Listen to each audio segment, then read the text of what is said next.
Batting এ এসেছে জুবায়ের। জুবায়ের ভাই, বর্তমানে বলে রাখি এই জুবায়ের ভাইও ভালো ভালো ফর্মে আছে এবং আমাদের যে ঝিনাইদহ প্রিমিয়ার লিগ হয়েছিল সেখানেও কিন্তু ভালো ব্যাটিং করেছিল এই জুবায়ের ভাই। রাশেদ ভাই, রাশেদ ভাইয়ের ওভার থেকে 18 রান এসেছে। সবচেয়ে ভালো ওভার করেছে তানজিল, 1 রান দিয়ে 1 উইকেট শিকার করে নিয়েছে। আবারও প্রস্তুত সে তানজিল, এবার টেনেছে, এবার কিন্তু ছক্কা, এবার কিন্তু ছক্কা সেই জুবায়ের কাছ থেকে। যে কথা বলেছিলাম জুবায়ের ভাই যখন ব্যাটে আসছিল আমি তখন বলেছিলাম কিন্তু ফর্মে আছে, বর্তমান সময় কিন্তু ভালো ফর্মে আছে এই জুবায়ের ভাই। এবার ফুলটাস ধরে নিয়ে বল ছিল, আবারও 6, আবারও 6। কি পুরস্কার এ খেলা হচ্ছে নাকি প্রাইজ মানি? এবার কিন্তু 6, আবারও 6, 3টা 6 হয়েছে এই ওভার থেকে, 3টা 6 হয়েছে এই ওভার থেকে। দীপু বলে আসছে, অবশ্যই এর আগে ওভারে 18 রান দিয়েছে। আবারও বলতে না বলতে আবারও 6-এর মার, আবারও 6-এর মার, আবারও 6-এর মার জুবায়ের।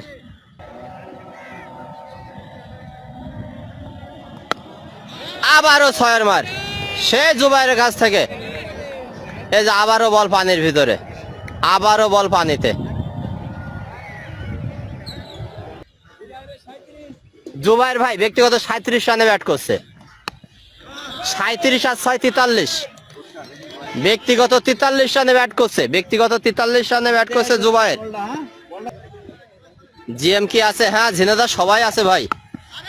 এবার দেখা যাক আউট হতে পারে না 6, আবারও 6, 49। বোলিং এ প্রস্তুত তানজিল, ফুলটাস ধরনের বল ছিল, এখানে 1টি রান। জুবায়ের ভাইয়ের 50। জুবায়ের ভাই একটু ব্যাটটা উঁচু করেন। জুবায়ের ভাই দুর্দান্ত একটা ইনিংস, 50, ব্যক্তিগত অর্ধশত,